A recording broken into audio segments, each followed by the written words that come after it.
there was a video that he showed to us, which was very practical and very, very educative as well. Somebody had goals. I cannot remember all the goals, but I'm going to use like 2 or 3 examples. So one of the example is buy a new phone. Another goal on the person's list is travel out. Another one is maybe save 1 million or something like that. Save, so something like that. At the end of the year, the person was evaluating, and the person came to, so the person changed buy a new phone to buy a new phone case. Then save 1 million, it just crossed all the zero and remained only one. So instead of 1 million, it became save $10 or something like that. Then travel out, the person changed it to travel out of my city, something like that, like go to another state. So like the person actually had goals and had a lot of them. I cannot remember all of them, like 10 of them. It was really funny, but really educative as well. The number of years that you are spent in marriage, even if it is 30 years or 40 years, you still need to go over this kind of topic, setting goals for healthy marriage. We have seen marriages that collapse after 40 years. We have seen marriages that collapse after 50 years. So it doesn't really matter how long you have been married. The main thing that is important is planning, having a goal such that the marriage will stay healthy. The healthy marriage it cannot be compared to anything. So I used to say it, and I believe it strongly. If you see a man that is very successful, think about the wife. Because the wife has made an environment that makes it easy for the man to be successful. If you see a woman that is growing and is successful, think about the husband. If the husband has not made it conducive for her to do what she was doing, then she will not be able to get to where she is. So healthy marriage is very, very important. There is this saying that charity begins from home. If your home is not in order, if you are not having an healthy marriage, your life, the whole essence of your life, may be having problems. So we need to sit down and decide, how do we work together to make sure that we achieve healthy relationship, or let me call it healthier relationship. Let's believe that you have been having healthy relationship in the time past. How do you get healthier? How do you improve on it? As we are aging, our health may begin to suffer, and then we begin to do different kind of things that will make us fit. And that is how marriage should be. We should begin to think about things that we can implement that will make our marriage stronger, that we, like the host has said, that we spice up our relationship. Much for this topic, and I believe it's coming at the right time, which is the beginning of the year, because the year is just starting. And as we were considering, I want to say that healthy marriage does not come by accident. It comes with a lot of work put into it. And I don't see it only as healthy marriage, but I also say like healthy family, because our role in marriages transcends just being husband and wife.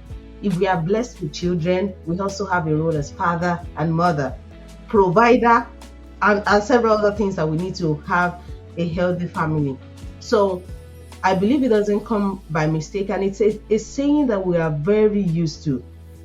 One of it is, if you fail to plan, then you plan to fail.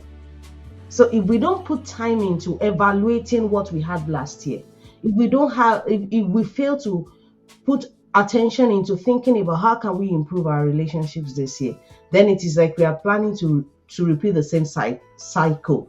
So it's very important that we plan, and we cannot overemphasize the importance of having goals. Somebody say, if you shoot for the moon, even if you don't get the moon, if you shoot for the sun, if you don't get the sun, you get to the moon. It's just like, if you have something you are looking forward to, even if you don't get it in full, you get something close to it. But if you have nothing you are looking forward to, then it's like anything is acceptable. And it's like having a soccer field that has no goalpost. Yeah. Every kick is a goal. Like it, no matter how best the kick is, nothing is achieved. But when you have the goalpost, then you could count how much you won or how you lost, something like that. So having goals for marriage is very important. And like my husband said, it's not that we don't set goals. I remember, was it in December? We had a family meeting and a Yeah. video was shared because we were setting, like, we're talking about setting family goals with the kids and all of us together. So there was a video that he showed to us, which was very practical and very, very educative as well. Somebody had goals. I cannot remember all the goals, but I'm going to use like two or three examples. So one of the example is buy a new phone. Another goal on the person's list is Travel out. travel out. Another one is That's so much. maybe save 1 million or something like Yeah, that. save So something like at that. the end of the year, the person was evaluating and the person came to, so the person changed buy a new phone to buy a new phone case. Then save 1 million, it just crossed Cross all the zeros. zero and remain only one. So instead of 1 million, it became Ten save dollars. $10 or something like that. Then travel out. The person changes to travel Travel out out of my city. of my city, something like that. Like go to another state. So like the person actually had goals and had a lot of them. I cannot remember all of them, like 10 of them. It was really funny, but really educative as well. Not that this person does not have goals, but this person at the end of the day did not achieve any of the goals or come close to it. And that must have been because the person did not set smart goals. So when we say smart goals, we're saying the goal must be specific. It shouldn't be that our goal this year is to have a healthier marriage. What does a healthy marriage mean? That is like having no goals. But if we say one of our goals will be that having husband prayer time for one, let me not go to all the goals now. Like having 1 hour, 1 hour prayer time every week. That is specific. We have something that we are looking at. So it means we are looking at our prayer life. Maybe we are looking at our intimacy life. We are looking at our money spending life.